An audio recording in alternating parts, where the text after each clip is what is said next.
Hello, everybody. Welcome back to another exciting episode of the Multiverse of Fandom podcast with Peter and Dimo. And this week, we have Spider-Man No Way Home. A big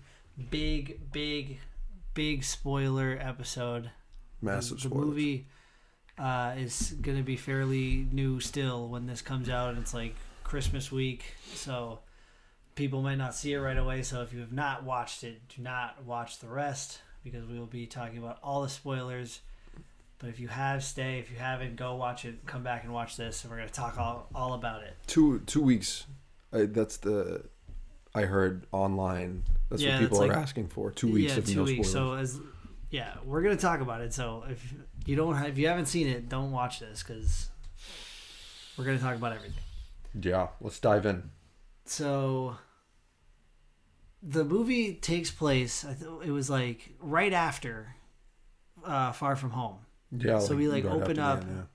We open up like exactly where we had left off, where Peter's identity gets revealed, and he MJ grabs MJ because she's in the crowd of people and they're asking her all these questions, and he swings her away, and they go and then he's at his apartment with Aunt May and Happy, and he's trying to tell them what's going on, and then they kind of just figure it out on the news, because it's just everybody's there, and they're which is funny to me because they found his address really quickly.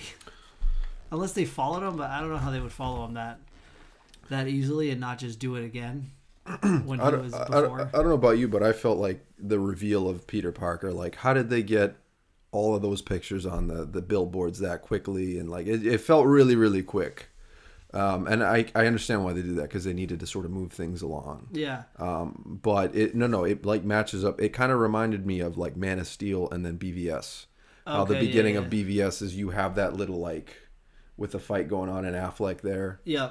And you can see Zod and Superman fighting. Yeah. So that kind of reminded me of that a little bit. So I was like, okay, that's cool, because you can see this movie without seeing Far From Home, I think, because they kind of they kind of hint at it, but it's not long. It's literally it's probably the first 20 minutes maybe, and then you kind of get a little bit of hints of it throughout the movie, but there's not much that you need to know from Far From Home that you would need to know for this movie, and which I think helps this movie even more for how good it was. I think what would be cool to do would be just splice Far From Home and No Way Home into one movie, and that's you just watch it all the way through. It basically is that that kind of linear progression. Yeah. There's no time in between, other than obviously this movie kind of skips probably maybe a month out or something or whatever, but it's still pretty consistent. But it was so good. It was very good. It was so good. Very good. So we got that, and then we get he is questioned about Mysterio's murder. Yeah. And what branch was that? The DODS? It was a weird. It didn't look like Department of Defense. I couldn't figure that out. I thought it was just the FBI. It was the FBI. They had some weird patch on it. Yeah. I couldn't figure it out. So they're questioning all of them, and then the first big reveal that we got where the theater erupted was we saw Daredevil, and that was pretty sick. And that was it was a quick scene, had just a quick cameo, and then he even there's a brick thrown in the apartment, and he catches it, and they're like, "How did you do that?" He's like, "I'm a good lawyer." Yeah. That was funny. Yeah. And even on the brick it said I stand with Mysterio, or we believe something like that. We believe Mysterio, yeah. But it's crazy because you have so many gadgets, and you're an Avenger, and you have all these people that could back you up, and they're gonna trust Mysterio. Well, here's the thing. I think they put that in there to sort of kind of not downplay, but kind of reflect what's going on in our current society. You know what I mean? Where people believe one person. I'm not going to name any names, but there's a split. There's a split. You know what I mean? Majority, and clearly one of them's the more ridiculous option, right? Yeah. But obviously people are also they dropped a little reference in there too, where he was Nick Fury can back me up. He knows Yeah, and what did they say? Nick Fury's been off planet for like a while, and he's like, "What are you talking about?" So obviously, we knew that the Nick Fury in Far From Home was the Skrull. I forget his name, Talos, I think maybe. Talos. And so we already knew that, but they didn't. So we're getting a little bit more like hints towards like Secret Wars and stuff like that. The stuff that's going to be coming out on Disney Plus. So that's pretty exciting. And then we just saw right there, this scene right here. That was the next big reveal, where he's on the bridge trying to get the MIT admissions lady, I think, to give him, Ned, and MJ another chance at being admitted into MIT or giving a fair chance. And then Doc Ock shows up. Another time the theater really erupted, which was just epic in itself. The eruptions, I liked them. There were times when I'm like, okay, shut up, because I want to hear what... Yeah. No, see, I want to watch this movie again. Alone. Just kind of just like where it's going to be quiet and not too many people there, because opening night was a madhouse. It was a madhouse, yeah. We were like panicking because like we almost didn't... We had like parking... We had to go into a garage for parking. It was a shit show getting in. It wasn't really a shit show getting out. No, it was actually quick. Yeah. We like got out quick, but it was like a shit show getting in, and there was like a traffic jam in the parking lot, and we just ended up parking in random places and getting in there quickly. It was nice to see the variety of fans, and I don't know, I kind of was comparing this experience to Endgame. But this one felt a lot more personal to me. That's how a lot of people feel. Probably because of the major reveal that we have. Yeah, you know what I mean. We'll get into later. And I don't know about you, but and we can touch upon this later. But I feel like there's some closure that I have now from the original 3 Spider-Man. I mean, there's like a lot there to unpack too, because. I feel like I was comparing it to Endgame too, and the only time we really had that huge eruption in Endgame was when Cap got got Mjolnir. Yeah. And then at the end when all the Avengers came back and Cap said Avengers Assemble, and then there was that like gasp at the end when Tony snapped his fingers to save everybody. Those were like the 3 times. This movie, I felt like every other scene was like everyone screaming, clapping, or like there was emotion. I think there was also just a lot of like pent up I won't say emotion, pent up expectations, also just because of the pandemic too, and all that stuff. This had to have been, because I know it was the third on one of the accounts. It was either Get Fandom or Comic Book, the Instagram account. They posted that Spider-Man is now the third highest grossing movie on a Thursday. I can't 50 million. I still can't believe what number 2 is. I know. I don't even want to bring it up. Don't bring it up. I'm telling you, 80% of those people were lied to. Oh yeah, it was a bait and switch. Could you imagine if we weren't still in a pandemic? This would have been number 1. Was it a full theater? I feel like it was a full theater. Yeah, full theater. It was a full theater. I know a lot of places around Boston over here were packed because I bought the tickets for us, and it took me like so long to find a theater to get like that many tickets in a row. Like, and then most theaters only had like 1 or 2 seats left. There were some when I ran like before all the villains left Happy's apartment. Yeah, I ran to take a leak. Oh, you did? There were some mofos sitting on the ground. Really? So I don't know if they were theater employees or not, but some people were on their butts. Dude, there may have been people just watching it again from like a 7:00 showing or something. I missed like 3 minutes, I think, 2 to 3 minutes. I didn't even see you leave. I must have been so. I said to myself, if I gotta go, it's gonna be now. Dude, at one point I was literally shaking. I was like in my seat, like, oh my fucking god, this is crazy. Yeah. And so we see here we got Doctor Strange too, and that was their interaction I liked with him and Spider-Man, and then the kind of like joking parts, but like it was like joking but serious, like when he said you didn't call MIT. Yeah, that was funny. After you didn't get in, you came to me to do a spell that's going to make everybody forget who you are. Like, what are you, nuts? And he's like, well, when you put it like that. And then the next scene is the door slamming his face. Yeah, that was funny. So yeah, Doctor Strange had already collected Lizard by then. And then Peter fought Doc Ock. Mm-hmm. And then the Goblin came there. So we already had 2 villains caught at this point, Lizard and Doc Ock, and he was given that cool like suit with the attachment to like if he hit them with a web, they'd go into like their cell. Yeah. So that was pretty cool. And then next he fought Electro in the field, and what was really cool about that was that Sandman helped him, and because he remembered Toby helped him in the third movie, so he helped him, but quickly was like, screw this, because he thought he killed Electro after he like shot him to the prison. And then Flint Marko, yeah, green t-shirt, the striped green t-shirt. Yep. And then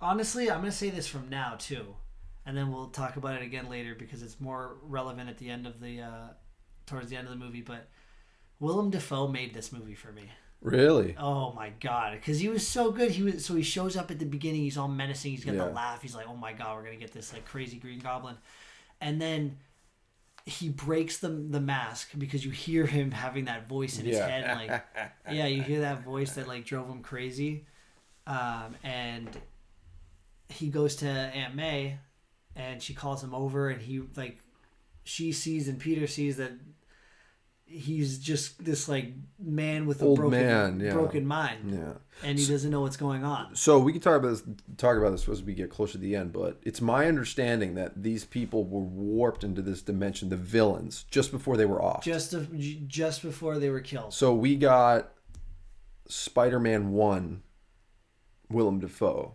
Basically. Yes. Spider-Man 1, Willem Dafoe. Doc Ock right from at Spider-Man the end, 2. right before he went into the river. But Flint Sandman never died. That's unless because I don't know if it's confirmed, because when he flew away with the wind, like was that him like killing himself? I don't think you can really kill someone like that. I think it's more like, obviously he reincarnated at the end. The other thing that they also said was that they're the people that are coming through are people that have known who Spider-Man is. They know that he's Peter Parker, so that also would like make sense. I was confused, but then about the Spider-Man, because none of them really died.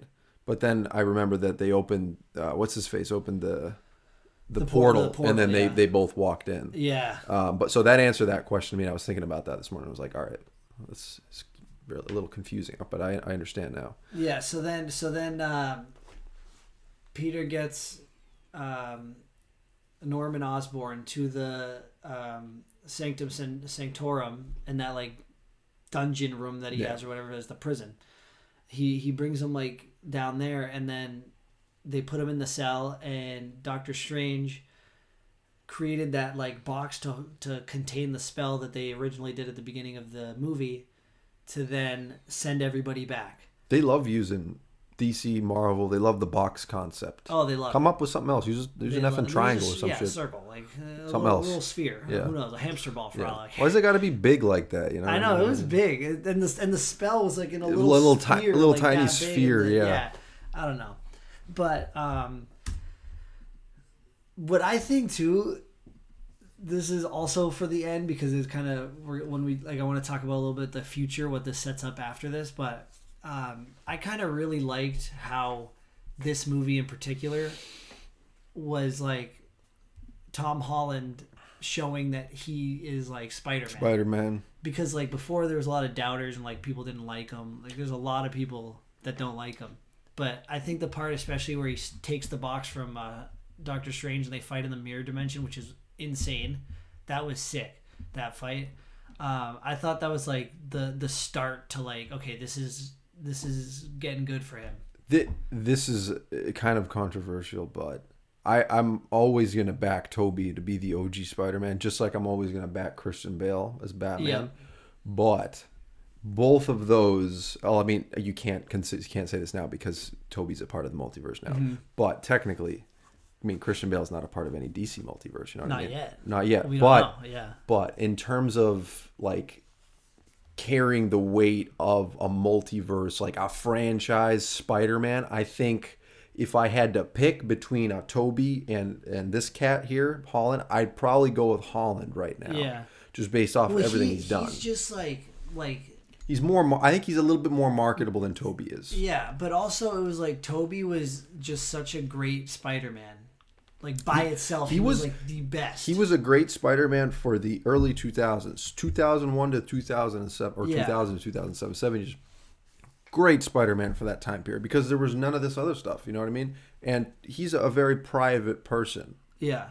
I don't think you can be that private and also be an Avenger. You know what I mean? Or be in the MCU. I think it's contractual that you do these appearances too. Yeah. That you do all the junkets and you do all the presses and the cons and stuff like that. I don't think Toby's that kind of guy. I do think Holland is. So I'm backing him long term. Oh yeah. Well, that's why they gave him 3 more. Plus all the other crossover stuff that he's going to be doing. He's probably going to have like at least another 6 movies. I could see him taking on the Stark role now. You know what I mean? We'll talk about that after too, because that's another thing that I want to talk about for like the future of the franchise and stuff. But so we've probably skipped a few things. We talked about the mirror dimension. And then he brings the villains to Happy's apartment. Mm-hmm. That was a cool apartment. And to help them. Yep. To try to like figure out a way, and he helps Octavius. He cures Octavius. But then you see his like spider sense, which was like. It was so OP in this, I feel like, because he had a feeling about everything about Norman Osborn, and he was right about it. And then you see how he turned so quickly, and like that villain persona came out, and that for me was like, oh my god, like Norman's playing this like old man, and that's just like lost, and now he's just gonna take everything over and destroy everything. The whole plan. Willem Dafoe, I think, is a highly underrated actor. I think he's fantastic. I've always loved him as the Green Goblin. I'm so glad that they didn't bring James Franco in. Yeah. So, well, nothing against James Franco. I think he did a good job as Harry Osborn, the Green Goblin V2 or whatever. Yeah. But I think you kind of need the acting to back. Like that, like sinister old man. Yeah. You know what I mean? And I loved when he's like, I'm something of a scientist myself. You know. Yep. I thought that was hilarious. They had a lot of those in there. I just want to get to it because I don't even want to wait anymore. So Ned because after Peter fights, Doctor Strange in the mirror dimension. Yeah. He like stops him. And he takes the, I forget what it is, that like ring that he uses to open the portals. I forget what it's called. The portal ring. Sure. And he like takes it off of him and gives it to Ned. And then Ned's like, I wish we could see Peter. And then the portal starts to open. And then he says it again. And then you see. Initially, I thought it was Toby. I saw the eyes. Yeah, the big eyes. I saw the eyes were bigger. So I was like, was that Andrew? That's when the theater lost its freaking mind. That was so cool to see, like to experience, and he just pulls the mask off and an eruption. Yeah, a big eruption. That was so cool. Big eruption. I was never really a huge fan of Andrew Garfield. I think mainly because we only got 2 movies. Yeah, it was really short lived. Was it just like 2012 and 2014? 2012 and 2014. Yeah, so I liked his movies. I rewatched them recently too, like literally. Maybe 2 days before we watched it, I saw both back to back, and I really liked them. Obviously, I like Toby and Tom a little bit better, but like I liked his movies a lot more than. I feel like it got a lot of hate, and like I was influenced by like. It was a bad time. It was a bad time period because you just had the MCU starting. Exactly, the MCU was just starting up, so it was like Sony picked a bad time to try to like launch this universe. It's nothing against Andrew. I think he looks like in this movie he carried the Spidey 3 or whatever they call them, Spider-Man 3. Yeah, whatever. Persona 2 or 3. Well, he sounded, he looked good, he acted well. He doesn't look like the franchise Spider-Man. I mean, I don't get that. Well, those vibes from him, then before you like don't, so we don't skip over it. We get after the fight scene in Happy's apartment. Toby. Yeah.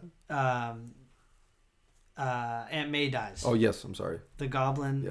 Kills her. And she does the classic line, "Great power comes great responsibility," which was like that. Initially, I don't know how I felt about them Jack and Uncle Ben's line there. I don't know. I'm gonna be a little bit of opposition on this. Well, what if we don't know if? I don't know. Actually, we don't know. But I was gonna say like.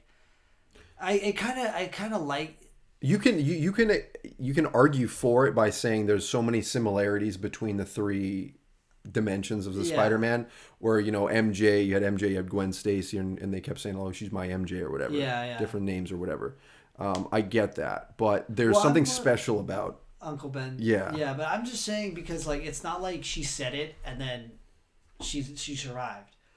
It was still kind of like that, like falling on her sword, and also because in the other movies, Aunt May never like definitively knows that they're Spider-Man. They like you can kind of hint that they both know, but she like knew pretty much from the beginning that he was Spider-Man.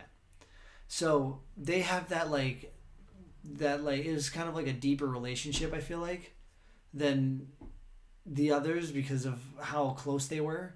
So I don't know. For me, I kind of like that she was the one to say the line, or whatever. But then they revealed Toby, and that was even louder than Andrew. That was everyone was like losing it. I like that he didn't have the suit. The suit on. I like that. It wasn't.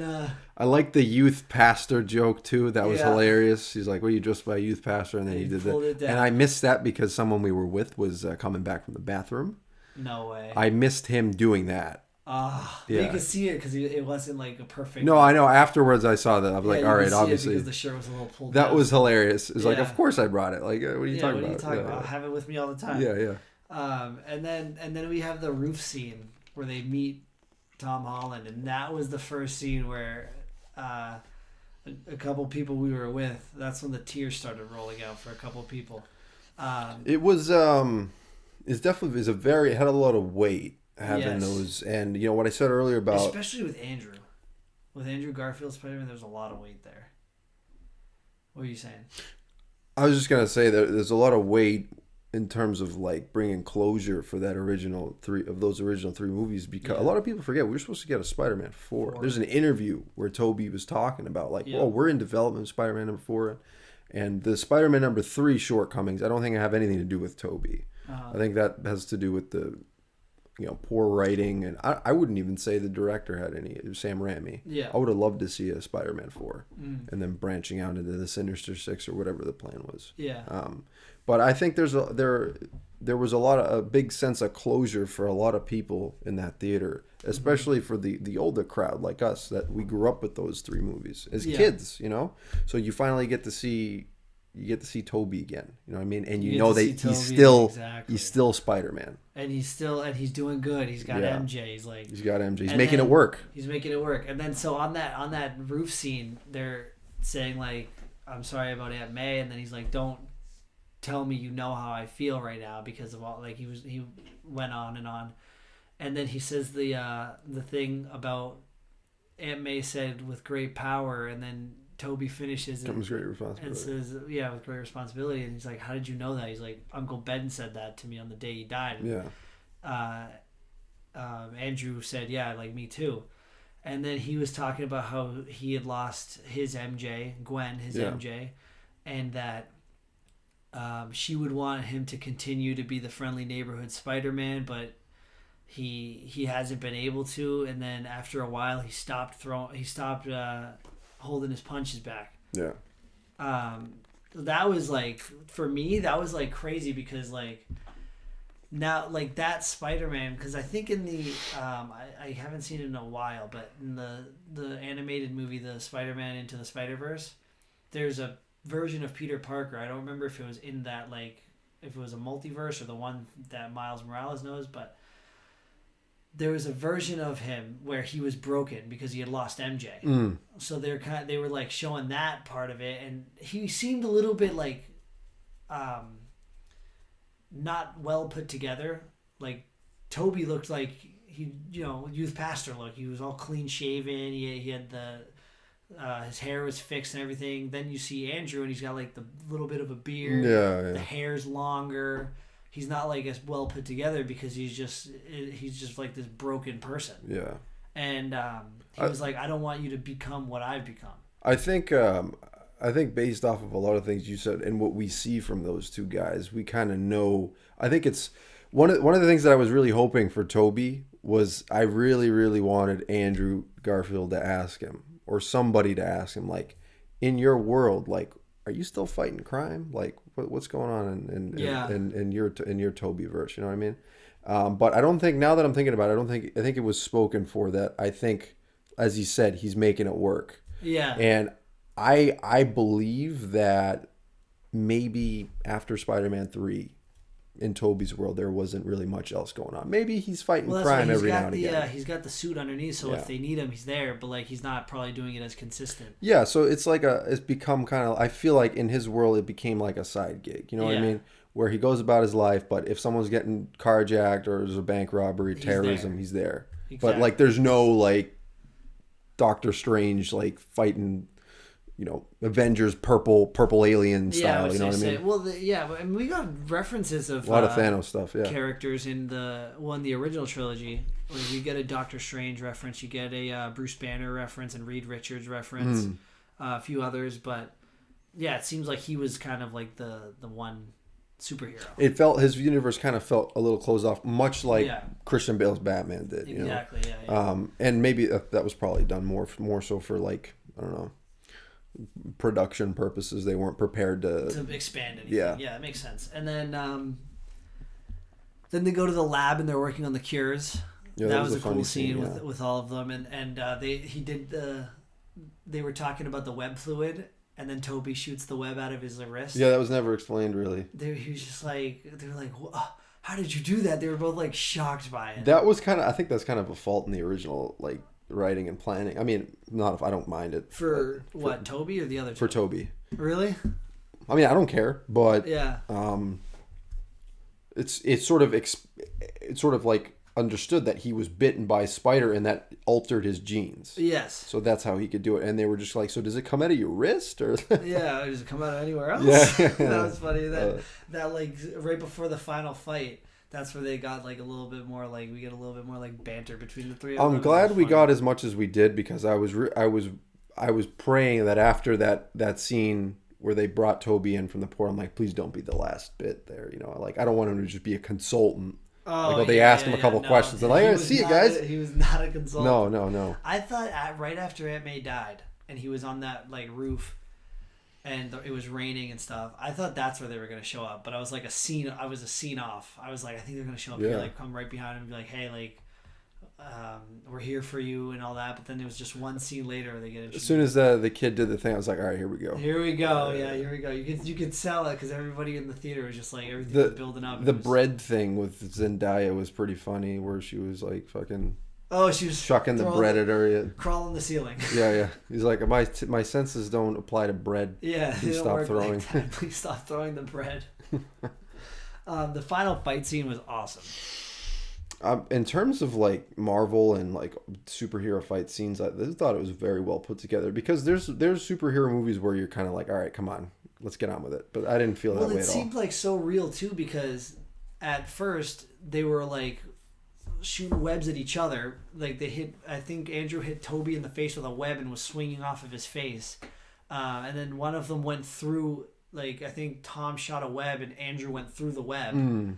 Because they weren't like working together. But then they regrouped. Yeah. They figured it out, and then we have that insane scene where they like web off of each other, and then you get Toby lands, Andrew lands, and then Tom lands. That was the coolest scene. That was very cool. That was one of the coolest scenes. It was right before this, or it was this, and then bang bang they come back. That was so cool. And then we see Lizard get kicked. So like were you right about the Photoshop here? Yeah. Because we had one there and one there. And that's right. He kicked. We talked about it a couple weeks ago, I think, on the podcast. Yeah, I told you in the theater. I'm like, yeah, they did a good job of, well, I guess apparently not, but... Yeah, that one was there and one was up top. It's crazy how after you see a movie, you go back and watch the trailer. And you're like, wow. You see where they were trying to fool you. You see what they were trying to show you. I mean, that doesn't make sense. That's Andrew, right? No, that's Tom. Because play it. Didn't Andrew... Right here, pause it. Where his hand was, right? Didn't Andrew go down for her? Yeah, but so right here, pause. Whatever. We get the point. It's like right where his hand is about to grab her. Green Goblin. Oh, that's right. And then he jumps down. Andrew's Yeah. which I want to talk about because, oh my God, that scene was insane. Everyone's been like speculating that was going to happen. I was saying like, I hope it happens and all that stuff. And here it is that we got it. Pretty much everything that we as a fan base were theorizing for this movie, like happened. Mm. Andrew jumped down to like redeem himself. He kept talking about Gwen, and he kept talking about how he like failed and how he never forgave himself. And then Zendaya is falling off of the building, and then he jumps in a second, grabs her this time. So there's redemption there for Andrew. And there was like redemption there. And then he asked her if she's okay. She says yeah. And then the camera pans to him, which like tears for like a lot of people. It was. The camera pans to him and he's crying. Yeah. And she asked him if he's okay. And Yeah. he's like, yeah, I'm okay. Yeah. Which was like, that was such like a cool scene. And then there's closure for not just the fans, but for the original characters as well. Oh yeah, for sure. In addition to the fan service. I think another cool thing was a lot of the Spider-Man villains in the original or even the Andrew Garfield ones, they're not like bad people. They're people that were like kind of dealt the wrong hand. Mm. Jamie Foxx was like bullied and Jamie Foxx wasn't paid attention to. Character. Lizard, all he wanted was to get his arm back because he had lost his arm. Yeah. Octavius. He's just trying to be the best scientist, right? Best The best scientist in the world. and Yeah. The chip malfunctioned, and then now he's this bad guy. The only real person you could say is probably Osborn. Harry Osborn. Yeah, Norman Osborn. Norman Osborn, yeah. Because he was just so greedy and wanted like power. So he's the only one that you can really say I think is like a real villain. But the others were all just like kind of, dealt the wrong hand. And then Octavius helps them in the end because Electro's there and he's like gonna basically kill Toby and Andrew, and then Octavius comes, helps them both to stop Electro, which was really cool. I like that he kind of turned back. He like went back to his old ways, like he was a good person. I like that. I like that a lot. Yeah, I think Osborn kind of reminds me of like a classic like addict archetype. You know what I mean? Like an alcoholic, where like when he's not drinking, he's a really really good guy. You know what I mean? He has some good qualities about him, but when you give him that taste of that thing that he has to have, that's when he starts. It goes downhill.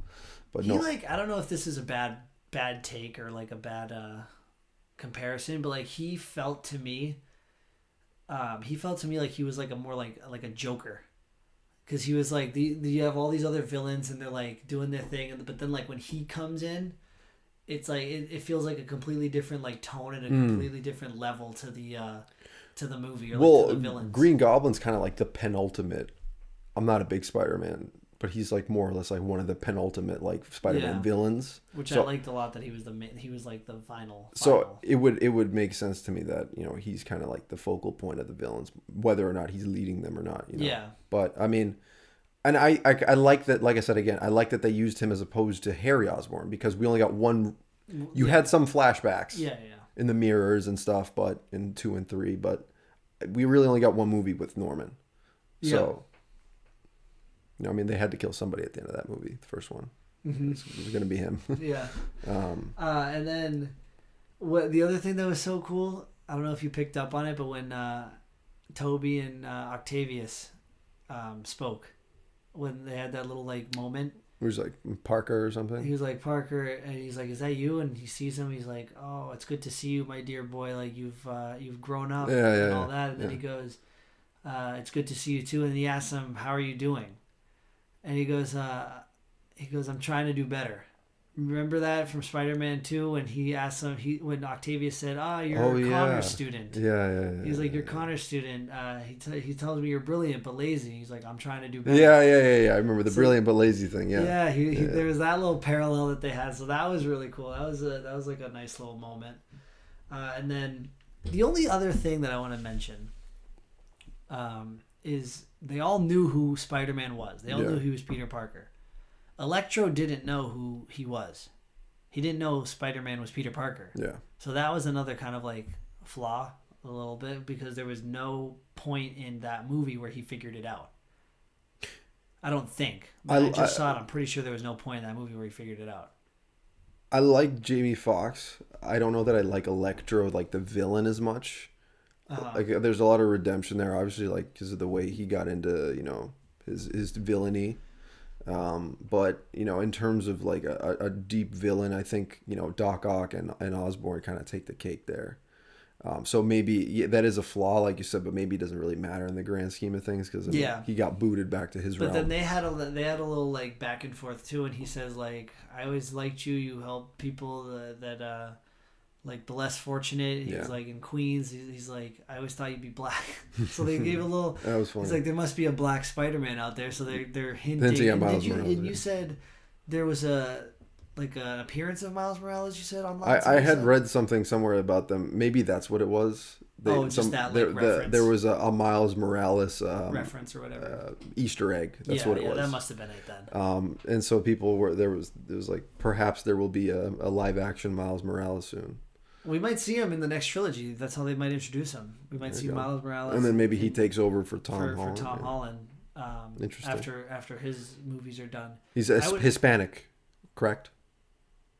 I think he's like I think he's half Hispanic, half black. Yeah, okay, that's cool. I think in the video game, because he shows up in Spider-Man, which you just bought. That's right. But I think in the video game, I think it's and in the comics, his father's black and his mom's Hispanic. I should have waited, and I should have just gotten Miles Morales because it comes with Spider-Man. Are you serious? Yeah, so I wasted $20. Should have just gotten Miles Morales. You can't return it? I bought it on PSN. What am I going to email them? I've been playing it. It'd be like, hey, I didn't realize I can get the bundle. That's okay. So that was a cool little Easter egg. And then, what else? Oh, and then at the very end, when he's beating the shit out of Green Goblin, and then Toby grabs the glider, which would have been cool because that's how he died in the first one with his own glider. Yeah. He stops him. This is not the way. He's like looks at him like no. And then I looked at one of our friends, Krista, who I told her I was gonna shout her out because she was so mad at me when I said this. I looked at her and I go, I think Toby's gonna get stabbed. And then a second later, you just hear the knife go into his back. That was payback. I think that was for the other way around. Inadvertently, whatever you want to say, but I think because I don't believe he died. No, I mean he was walking around, and we'll talk about the ending real quick, and then we'll go back to this part because that was the thing I wanted to bring up for the future. But she was so mad that I said that. 'Cause that's when the tears started rolling for her because she's like a big Toby fan. Like she's like you like grew up on the like me too, like grew up on the original, so. That was pretty funny. And then he doesn't die because he like walking around and he makes the joke that I've been stabbed plenty of times. Like, yeah, it's okay. I love the references like with the back on the. Oh yeah, my back. Oh my back. I mean, Toby was like he like inadvertently was really funny as Peter Parker. Well, especially in Spider-Man 3. Like, the memes from that movie are dirt immaculate. In that eye. Yeah, the memes in that movie are just so good. I always love the cookies thing with the neighbor. She's like, "Do you have what? Do you have any? Do you have nuts? Yeah, go make some." No, she was like, "No, but I can make some or some shit like that." Yeah, go make some. Give me rent. Give me that. Oh my god! At the end, rent. They should have had him in there. That was the biggest. That would have been hilarious. That would have been hilarious. And then, so they give him the cure. They give Green Goblin the cure, and he goes, "Oh my god, what have I done?" or whatever. Then. All the people are coming through the multiverse because now it's like broken open, and that's when he's like, okay, like make everybody forget who I am if that's what it's gonna do. And he's like, I knew that was gonna be the end game. Yeah, from the beginning, it was like, okay, at some point everybody's gonna get wiped. And he says bye to MJ. He says bye to Ned. That was an emotional scene. He says bye to the Spider-Man, which is cool. You get like the hug with them at the end. One final joke we got. He's like, "You're in a lot of pain, aren't you?" "I'm in a lot of pain." That was pretty good. And then next thing you know, we see Tom Holland going to reintroduce himself to MJ. And he sees Ned, and then there's still a little bit of a connection there. There's still something there. I'm glad the way that it ended, though, because I think he realized his responsibility because he had a lot to say there that he didn't say written down. I think that was written really well because he's got a lot more, I think, in the scope of his character ceiling, about how high this character is going to go. Like I said, I think he's taking that Stark mantle on. Well, I see. What I kind of have a different view on that. For me, it feels like, because the majority of the people that did not like Tom Holland's Spider-Man is because they call him Iron Boy Jr. or something. Iron Jr. whatever they make fun of him because he's like, he can't do anything without Stark's tech or without Stark and all that stuff.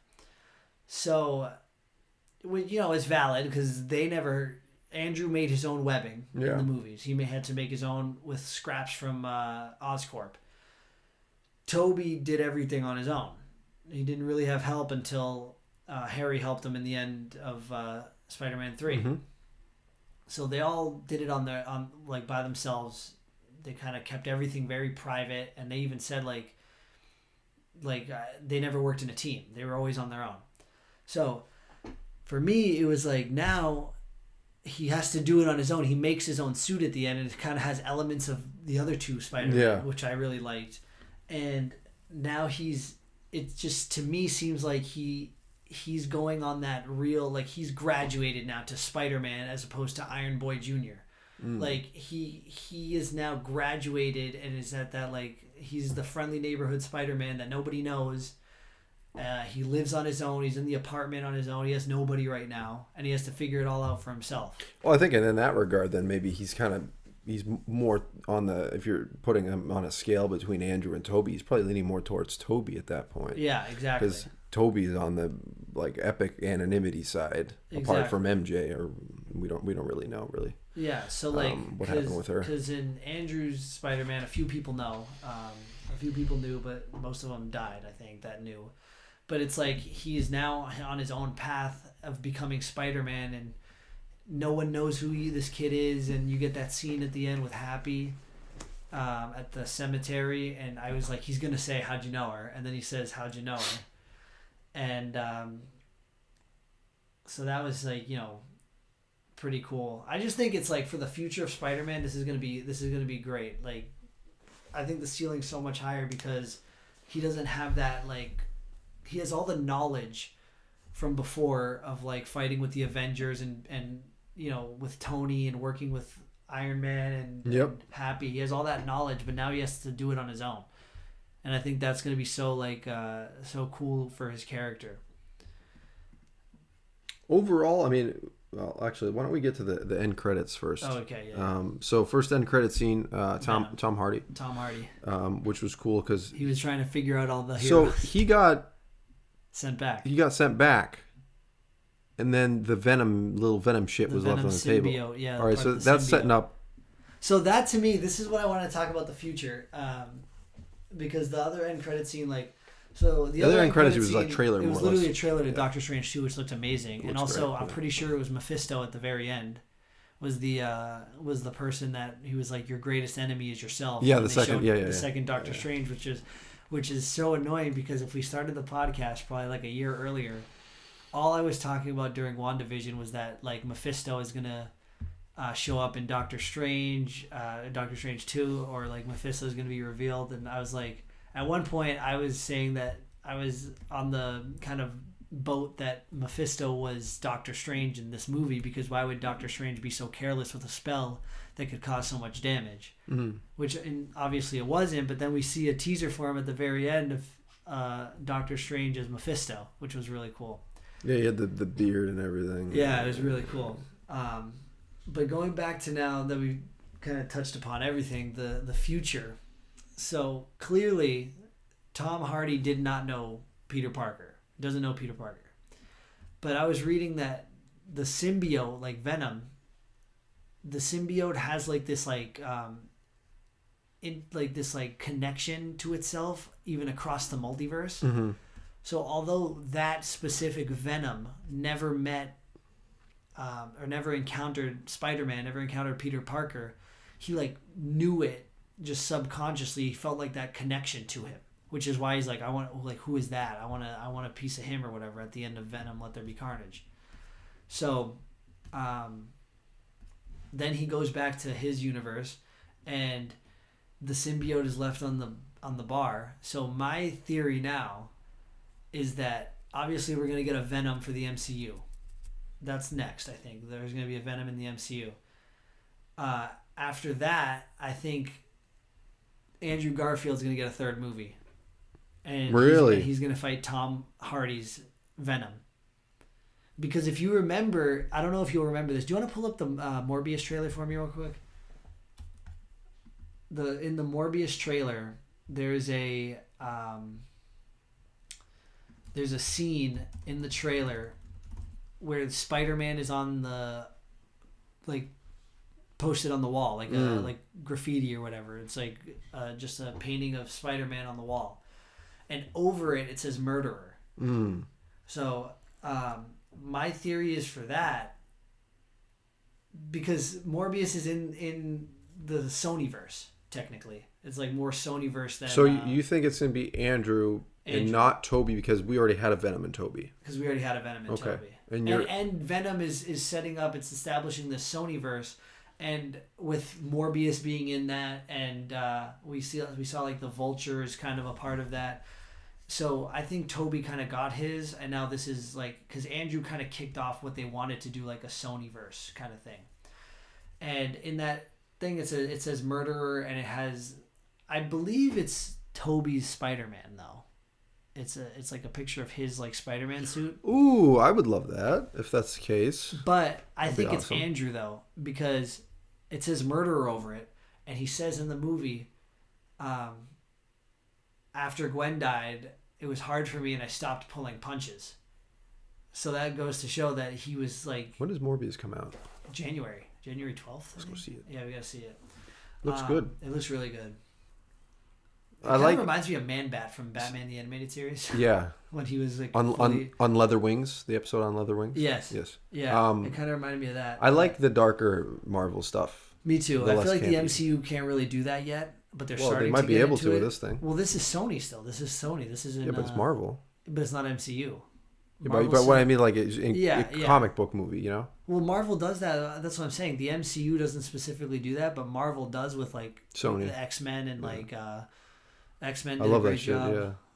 Yeah, I want to see where that scene is. It's when he's like getting, I think, arrested, or he's in an alley or something. Oscorp, you saw that? Yep. Well, that's the other thing. There's an Oscorp in. There's not an Oscorp in Tom Holland's world, so this can't be a part of that. Obviously, so it's gonna be one of two, or a third option that we're not thinking of. It might be just something new. I'm like, where is this? No, it's not here. You'll see. It's like very obvious when it shows up. Daily Bugle. Michael Morbius. Rhino on the loose. Yeah, so Rhino. Black Cat, friend or foe. It's gotta be Andrew then, because he fought the Rhino, right? Yeah, he fought the Rhino. Which makes no, keep going. You'll see it. It's like very obvious. He's like in an alley. That's the guy from Fast. Right there. That's Toby. That's Toby. Look at the eyes. Yeah, and look at the suit. But this scene, right? Murderer. He's pulling his punches in his world right now. He says. So they're plastering murderer because he's not that friendly neighborhood Spider-Man anymore. He's this like killer. But then you have Michael Keaton, who is in Tom's world. But I mean, you can have two of the same person. It's a multiverse. But that's my. They theory. Love messing with us. I think he's gonna get a third movie, and he's gonna be connected into the Venom, Morbius. He's gonna be there. I think. I don't think he's gonna make a cameo in Morbius, but I'm saying like in the future, I think they're gonna do stuff with Andrew. I love it. I like it. I like where this is going. I want to know what day in January this comes out. I believe it's next January week. 12th. It's like next week. Yeah, it's a couple weeks. Let's get tickets for this one. Yeah. Get on it. Oh, and then the other thing that I want to tell you is the scene where Toby gets stabbed. Apparently, he was supposed to die there. I told you that. Oh yeah, you did. Yeah. Apparently, he was supposed to die. Go back. I think it said it in the. Oh, it just says January. It said the date when we were at the theater yesterday. But originally Toby was supposed to die in that scene. 28th. Oh, 28th. He was originally supposed to die in that scene, and then apparently what happened was Kevin Feige was so impressed with how good of a job the three of them did together that he didn't want to kill Toby because he would rather use him in like the Secret Wars or bring him back for another like cameo or whatever. I like that idea. Which is so cool because now that's a smart idea. It's not confirmed, but there's a potential that we're going to see. And if Andrew isn't involved in any more of the Sony stuff, there's still a potential that we see them as like cameo characters. And why not have that in your back pocket? Yeah. For the Secret Wars or for whatever else, like you said, cameo or something like that. Yeah. It's a good idea. Make a live-action Spider-Verse movie. Break open the Spider-Verse. Even if he did die, quote unquote, and then his body like disappeared, I'd probably say when he gets to his realm, his original dimension, back home, he'll be fine. Yeah. Well, actually, the others got cured, so they. No, because they came in through the portal, and then the villains didn't. The villains slipped through the fabric of the universe. No, they were in that universe. Toby says, "I've been looking for your Spider-Man. Like I know who you guys are." So they're just like randomly placed in. New York. Okay, all right. So everybody came through the fabric. Yeah, okay, all right. That makes a lot more sense. Yeah, everybody came in. They were just wandering, and they were like, "I wish I could see Peter," and they found him in an alley in their universe of New York. Yeah. And then same with Toby. It was all of them came in the same way. Yeah. Yeah. Dude, this movie, I was like, we watched it so late too. Yesterday we watched it at 11. It was gripping. I gave it between a 9 and 9.5. I put it up there with Endgame, Infinity War, Winter Soldier, Logan. I think for me, in terms of MCU movies, there has not been a rival this good for Winter Soldier. I think this is the number one, and Winter Soldier's knocked down to 2 after this. What do you think? Maybe. Mainly because I got that closure for Toby. Maybe I put them right next to each other, right next to each other. Yeah, it was so good. I don't know that I want to. I need to see Winter Soldier again to really debate that. But the issue is Winter Soldier is. We should do an updated ranking of all whatever 25 Marvel movies just to see. You could just run through the list. Yeah, see where we stand. I want to go through every movie, not just the MCU, like X-Men. Yeah, there's some movies I haven't seen though. You haven't seen Ant-Man and the Wasp. Oh yeah, you haven't seen Ant-Man. The other one, the Bumblebee and the Wasp, whatever the other one is. But no, it's up there with those for real. No, it did a very good job, and I got that closure, and it's great to see Toby again. Yeah, really great. I'm happy for the guy. He only got paid $1 million for this, but I don't think he cared. I think honestly, honest to God, I think he does. I don't think he cares as much because he'll know for sure, but he knows if he's going to cameo in other stuff, and he's going to be getting that money, and that's what's so good about playing comic book characters, especially in like the time we live in now, where it's like the time of kind of comic books. It's like back 30 years ago it was more like 40 years ago it was more like the westerns and all that. Now it's like comic books, and it's a good time to play a comic book hero because you could have that role for a long time. So, I mean... And one more thing, sorry to interrupt you. Warner Brothers, if you're watching... This is how you do it. The Flash better live up to this movie because this is how you do it. Yeah, they better get on the phone with Christian Bale. This is how you do it. Get on the phone with Christian Bale already and tell him to need him for this movie. He's not going to do it. You could pay him $50 million. He's not putting that suit back on. You don't think so? No. I hope so. I just, based off of what this guy has said, Robert Pattinson doing a great job. He can be great. What if Pattinson comes into this too? Because cool. I'm game for it. Honestly, at this point, like Marvel has been like, with a few exceptions, like What If being one of those exceptions where like it's a little sus. Yeah. They've been killing it, and I think. Oh yeah, for sure, definitely. I don't want to see DC copy them. I want them to do this in their own way. I think they're doing that now, and I won't talk about it on today's podcast because we kind of wanted to just keep this one to Spider-Man, but like. They are doing some things, and I think there's some things that the some things that they are doing, they're doing them right. So we'll talk about that in our next podcast. But yeah, I think next podcast we're going to talk about the last 2 episodes of Hawkeye, and Yep. then we're going to, I want to talk a little bit about what DC is doing and the direction that they're going in. We got as a bit of a housekeeping to do. Winter break's coming up, so we won't be having a podcast. We're not recording next Saturday, and probably the following. Earlier. So we'll record.